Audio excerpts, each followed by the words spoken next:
What's up, y'all? Welcome to Political Fight Club. I'm your host, Robert Durden. I'm here with Ian Berg again tonight. We're just going to be spitballing tonight. We don't have a whole lot on the docket. I was hoping that we might talk about some things that we might push Biden on now that $15 minimum wage is dead. And that, in fact, is dead. I saw Pramila Jayapal tweeted about midday today sometime that they are all going to vote for the American Rescue Plan. So they're not going to vote as a block and include $15 minimum wage, which we knew that was going to happen. Right. So it is officially dead. That's going to happen in the next day or so.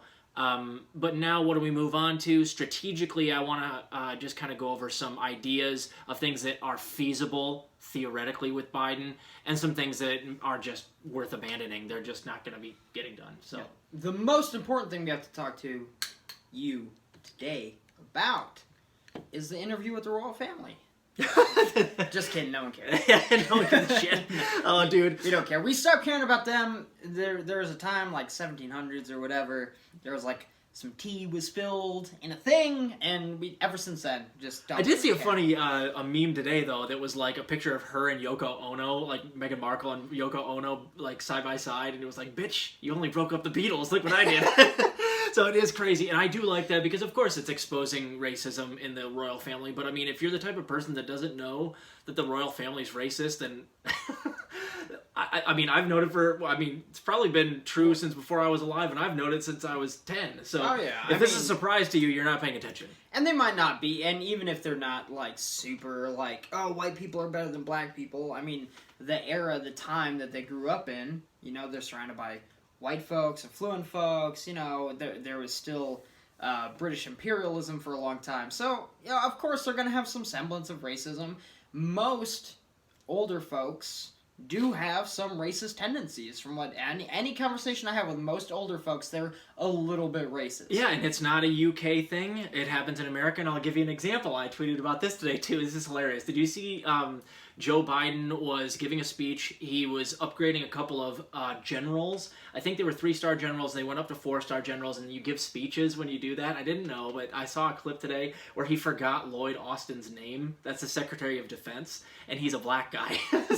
So I was like, he could not come up with his name. And so I tweeted something like, I'm a little befuddled by this because I'm not sure if it's his senility that made him forget his name or his racism that made him forget his name.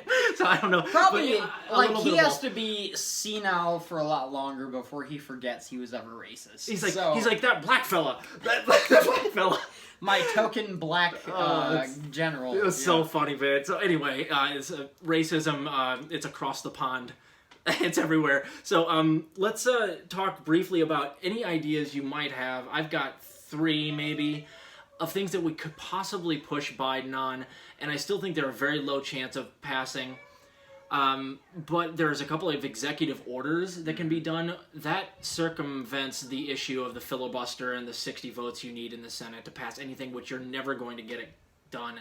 And since Biden came out 2 days ago and said he's for keeping the filibuster, you're never going to pass another bill via normal terms. So it has to be executive order or theoretically something that we could do in a budget reconciliation bill next year. We get one more shot before we lose the midterms, and then we won't even be able to pass something via budget reconciliation. Part of me wants to get rid of the filibuster, but there was a moment where I was like, we shouldn't, because there will be a time where the Democrats are the minority, and we're going to want to filibuster, and then I remembered, oh, we don't anyway. Right. So we get might rid as of well it. just get rid of it. Right. It's That's a why lot of- I'm all for a getting lot rid of laws and a lot of things we have in our system, people think that was like in the Constitution or whatever, but a lot of stuff actually came about, and I don't want to be one of these, you know, cultural war fighting lefties that everyone's always like rallying against, but a lot of it came about because racists wanted to keep power. And they were the minority, and they knew that they had to do certain things. So I also know that the Electoral College was basically helping slave states the most, and that's kind of why it was implemented. We should definitely get rid of that, but Biden won't. I'd say that since $15 minimum wage is dead, at least for now, and Medicare for All is dead, at least for now, we really should focus on getting more people elected, more lefties elected when the midterms come, but Biden can't do anything really about that. So I'd say my number one priority, really, truthfully, would be getting rid of Trump's abysmal tax plan. And then, preferably, I'd like to see an infrastructure deal. There's actually a wonderful video by Vox I was watching today about the power grid going down in Texas. And it explains that our grid has been around for around 60 to 70 years, and it was only made to last for 50 years. Yes, it's like everything in the U.S. So, and then it's not to mention, we have car trouble, and I had to fix all these suspension parts because of the horrendous roads that I have to deal with by living in the Midwest. I also got a call and a notification from the water company saying that I can't drink my water for a little while because they're flushing things and adding new chemicals. You have things like Flint, Michigan, so an infrastructure deal is paramount. Getting rid of Trump's tax plan so you can tax the wealthy more so you can help pay for that infrastructure deal is a must. And then I also think, I think those he could be swayed on easily because although a lot of these big corporations really like Trump's tax deals, they got all those breaks, whatever, I think that's something he could be persuaded to do. Mm-hmm. And then the infrastructure deal, I don't see how that's going to... I mean, I don't want him to, but I could even see him giving contracts to companies owned by defense companies or whatever. That's what worries me. He could give money to the people that are propping him up and still do an infrastructure plan. I don't want to see that happen, but I do want to see an infrastructure plan, preferably with more green energy. And if that happens, and I do have to pay the piper, and there are some corrupt dealings going on, which there will be because Biden's in office, I would much rather have corrupt dealings and an infrastructure plan than no corrupt dealings and no infrastructure plan, because I think if Biden goes 4 years, we'll probably be okay.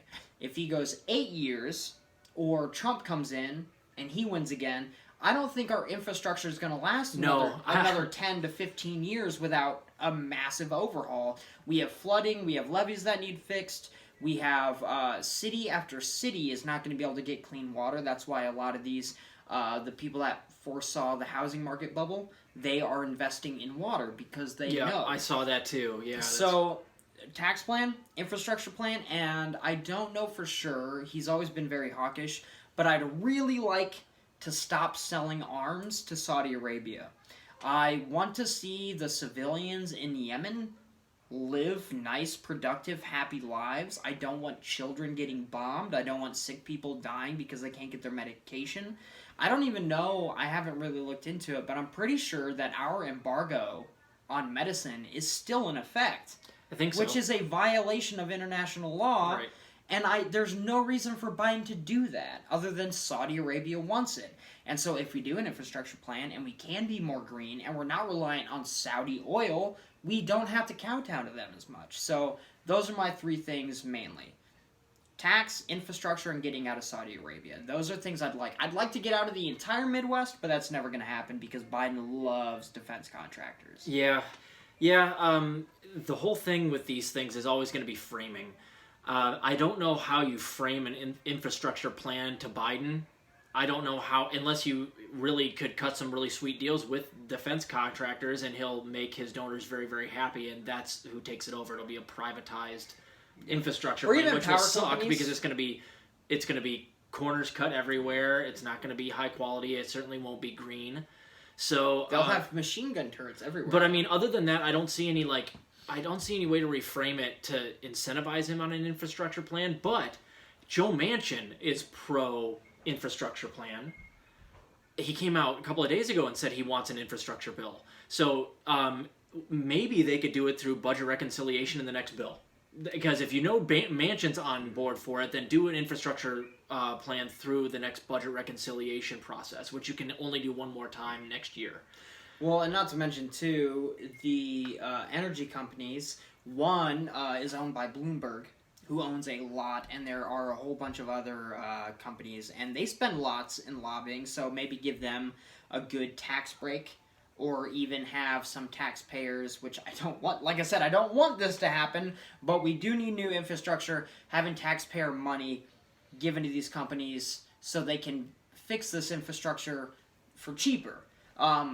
Like I said, I would much rather have them pay for it, but either way, it's either going to be pushed onto the energy consumer or the government is going to help them out. Well, we must, in conjunction, push some sort of Green New Deal, and it's going to be some sort of half-assed quarter measure Green New Deal. But you could, if we could convince him to do that and have that be his legacy, as his Green New Deal, and it's 1/5 of what Bernie's is, but it still has an infrastructure plan built into the Green New Deal, that would still be very good, because it would make sure that at least some of the infrastructure is going to be going to green. Even if it's not what Bernie wanted, it'll be some of it. And you could ease some regulations in the right areas. So not easing all regulations, I'm not saying go full private, but ease some regulations on the everyman. So you could have somebody hook up their own power to their house with solar. That'd be nice. Or even with wind turbines, natural gas if you're living in the right area. So that way, they don't have to spend as much fixing the infrastructure because you have your own infrastructure. But how the plans are right now is doing all that work and paying all that money just goes to help the energy companies instead of actually helping the consumer. So there are some ways, and if you did ease regulations, that would maybe get some Republicans on board. Yeah. That's not bad. And see, that's the framing thing. You got to frame it correctly. Bernie's good at that. He gets a lot of people from across the aisle to agree with him on some things. Mike Lee is one of them, notoriously. I've got a couple of ideas as well, and I think that it has everything to do with the fact that we're in a pandemic right now. So the framing is very nice on things like a UBI, but it can't be thrown out there as $2,000 a month. I would love for it to be, and I am fighting for that because that's what every other country has. America is the one outlier in developed countries that hasn't been doing a monthly UBI to their... Because freedom costs money, man. Exactly right. So you're never going to get it that way, but what we could do is what I've talked about numerous times on this show, which is more like a guaranteed basic income, which is a means-tested version. Mm-hmm. It eliminates poverty, but it's not nearly as expensive. So we could do something like that, and I did the calculation on it today because I wanted to see exactly what that would mean. And it would take something like $800 a month to every person that makes under the poverty line, and it phases itself out once you're 50% above the poverty line. Yeah. So that's how you get rid of poverty. And I think if we could frame it in that this pandemic decimated everybody, and we have 2 generations of working people that are young that have nothing. I don't know if the millennials are going to get their feet under them if they don't get some sort of UBI, because most millennials have been decimated by this. This is all their savings. They lose their jobs, and millennials and Gen Z got hit so much worse in terms of how they lost their jobs compared to Gen X. Especially young Gen Z members just started going into the workforce. What are you supposed to do? And then you get hit with COVID. And you live in areas where, you can, some places stay open, but the only places that really stay open aren't these mom and pop places. They're not these smaller businesses. They're places that are like big corporate entities, which notoriously pay their workers garbage. And so what jobs do you have if you're a young kid? You have these shitty jobs. And then you have areas that, depending on your state, but I know some you can't do house calls and that kind of thing. So say you're want to work for a plumber and you're kind of like apprenticing. Well, they can't make house calls anymore, and they gotta hang it up and get unemployment. Well, what are you gonna do? Nothing. Yeah. And so Gen Z's definitely been hit hard. Millennials been hit hard. Folks that are like older and retired, they don't want the UBI because they don't need it. They have a lot of money. Well, they're already getting it. They get paid monthly Social for Security. their Social Security. And that's how Kyle Clancy always calls this Social Security for all. Just reframe it that way, which is a good way to do it too. Yeah. And I think the argument can be made now, because they lost the $15 minimum wage, that you go, okay, you guys couldn't get us $15 minimum wage. How are you going to deal with poverty if you're not going to raise the minimum wage? UBI is the only other way. So you guys are going to have to wipe up your own shit clog. Like, this is enough. You let $15 minimum wage go, so you didn't do anything to get rid of poverty.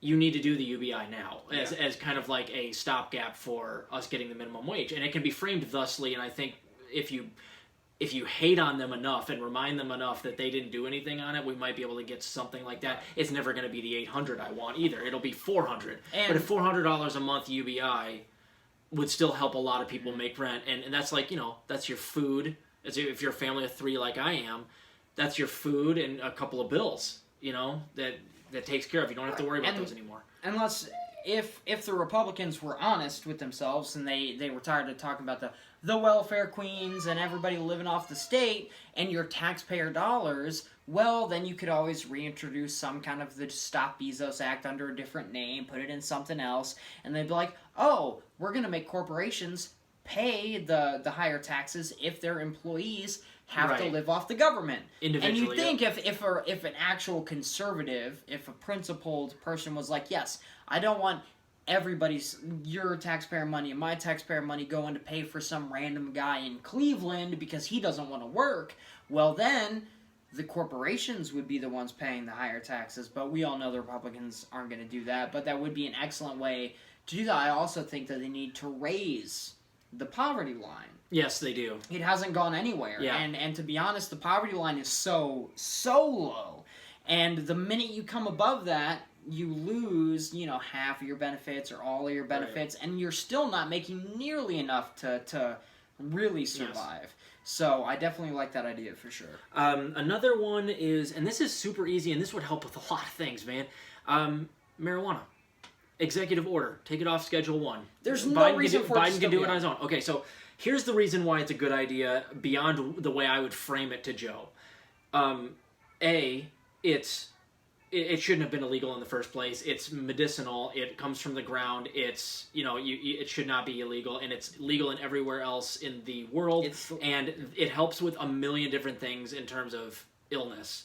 But beyond that, you can tax it, regulate it, and make a ton of money off of it. And that's how Colorado, where I spent the last 5 years living, that's how they fix their roads and their infrastructure, is they just tax weed. And then you drive by on these highways that are like pristine highways, and there's like these big signs that say, this highway brought to you by this and this weed company, that they're just in that district. So it's awesome the way they do that. We could pay for our infrastructure by just legalizing weed. And here's another thing. This can be put in Joe's ear as well. The ACE2 inhibitors, or ACE2 receptors in your lungs are where COVID binds, right? Those are very much blocked, and the proteins change shape when you smoke sativas. There are certain sativas where there's a certain THC molecule in there that blocks and rearranges those receptors. So while you're smoking that stuff, it's very difficult to get a viral load of COVID, even if you breathe a lot of it in. So as a prevention, it would be sweet. Right.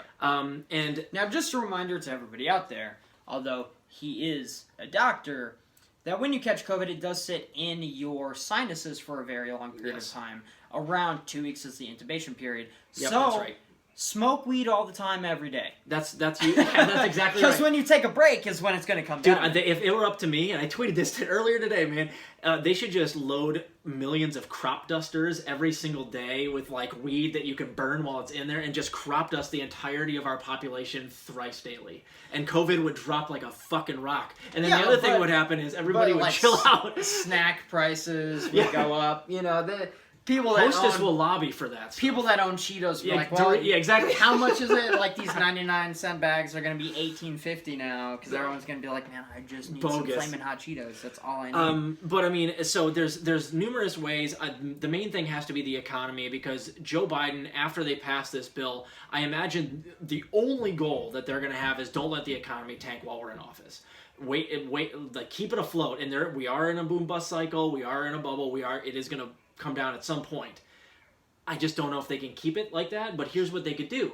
Legalize, tax, and regulate marijuana. You're going to bring in billions of dollars a year federally and statewide. You're going to have states, they can fix their own infrastructures and fix other things. It just makes sense financially. It'll grow business. Right, exactly. And we're far past the time now. I mean, it's quite obvious that there's none of that, weed is going to make our white women like the Negras and get into jazz music, and it's going to and all that stuff like that Joe Biden grew up with. Almost the entire reason why marijuana was legal is because lobbyists from DuPont wanted to get rid of it because it was a very large competitor for their oil products.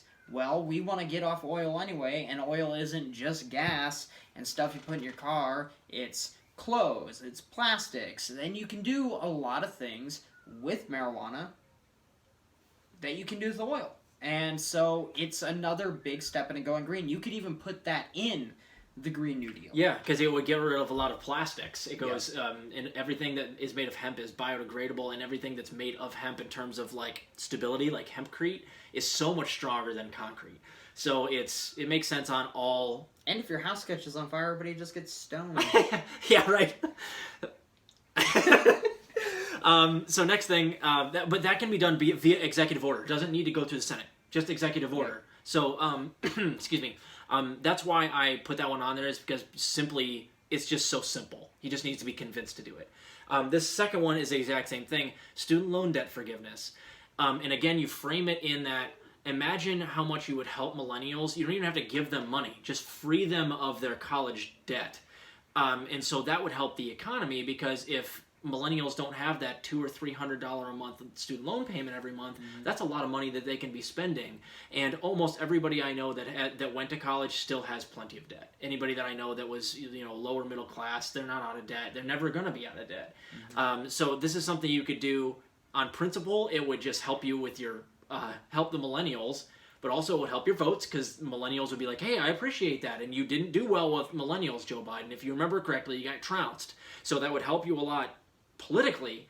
But also, it's just, you're going to help the economy by taking the tether off of the millennials' neck. They can't get their feet under them. And if you get rid of Trump's abysmal tax plan, because there is a massive amount of student loan debt, or if you do some of the ideas that that Bernie had when it comes to Wall Street speculation tax or whatever, you're going to be making up for that forgiveness way faster. Yes. I mean, you're gonna have people stimulating the economy with their extra income, or you're gonna have people saving for retirement. You're gonna have people making those emergency funds that most Americans can't afford. You're gonna have a grateful voter base.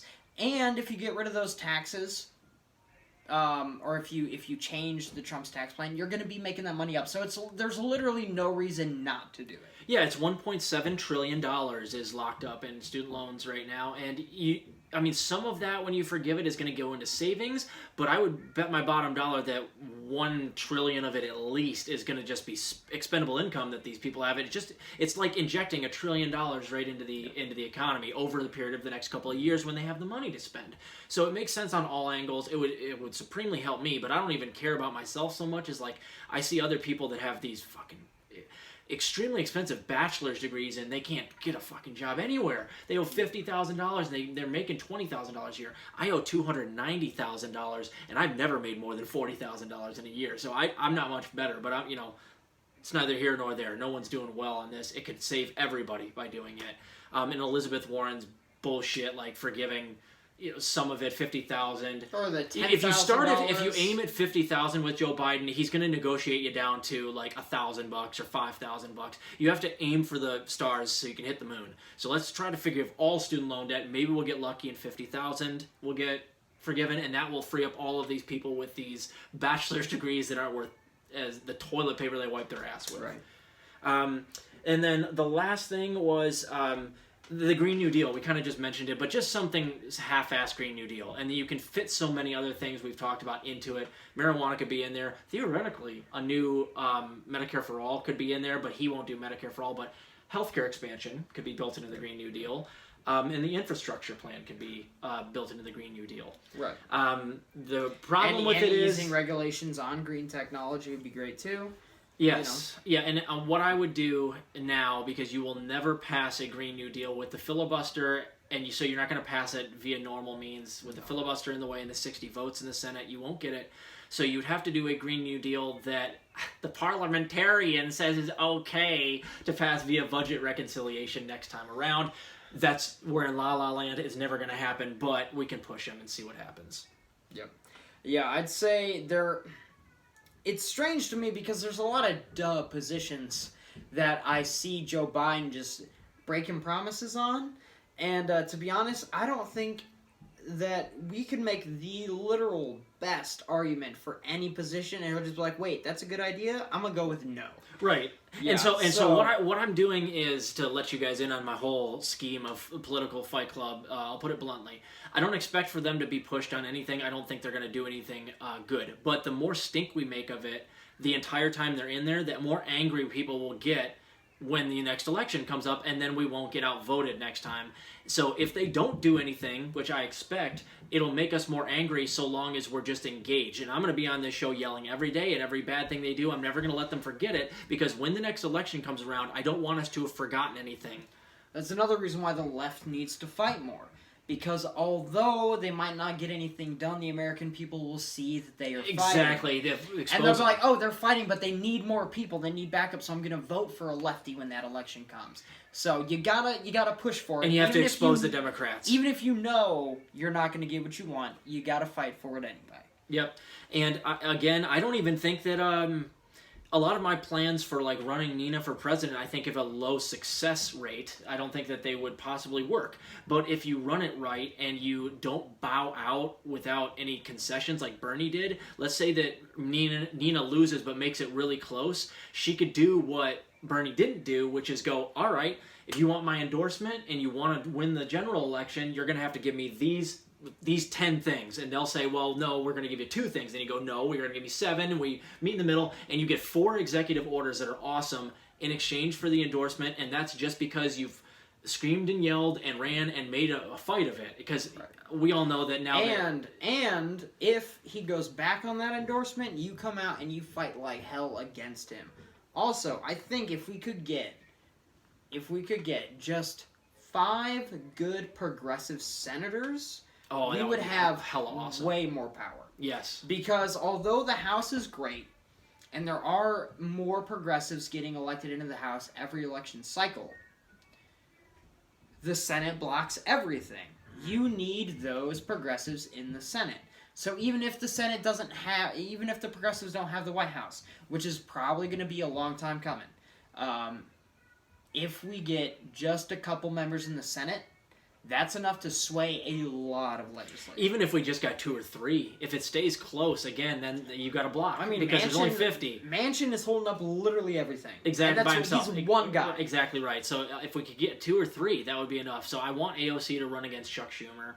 That would be great. She would wipe the floor with him. That's the reason he's being so lefty lately. It's because he's afraid of a challenge. And he is up the next election cycle, I believe.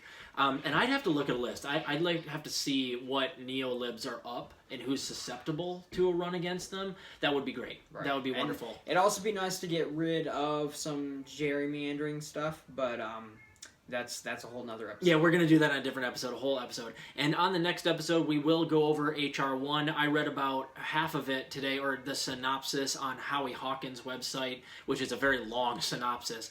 But there's definitely a poison pill in it. It does some good things, but it does very much cripple third parties financially, and they're already crippled financially. So it's good and bad. We'll go over the specifics on the next show. So is there anything else you want to chat about tonight? No, not so much, man. Just go out there and do things that are not illegal, but bother people that you don't like. Yeah, bother people that you don't like. Yep, and fuck Joe Manchin. Yeah, and fuck Kirsten Sinema too. They can get fucked. They are horrible people, and I just wanted to add that in there every episode if I can. I know, it's crazy now that like Kirsten Sinema and Joe Manchin are out here blocking everything. I haven't heard anything about the Turtle Man. Yeah, I know, right? Where is he hiding at? He doesn't have to do any work. Don't care. He has no power. The Democrats are doing everything against him. Right, and it's so funny that people are still they're still yelling about Trump and McConnell, and like they have any power whatsoever. It's like, this is exactly why we hate the neo-libs. Yeah. I mean, still get rid of him anyway. If he's, of course. He's the most horrible person on the yeah. planet. He's the worst politician. In my opinion, probably the worst guy. Yeah. Him and like John Bolton are about that. Those are the two. I'd love to see them fight to the death, and then once one of them comes out victorious, you just blow his brains out. Flawless victory. Anyway, We'd like guys, to see it, not engage in any way. No. But I would pay to see it. If we got what George Carlin wanted, where they were crucifying all of these politicians once a month at the halftime of the football game on Sunday, the worst politicians were getting crucified, I'd be watching football every Sunday. Yeah, that could be a. In fact, I just tuned in for the halftime. That show. Could be a direct ballot initiative. I think. There you go. Put Joe Manchin on the cross. Yep, there you go. All right, guys. Have a good night. Talk to you later.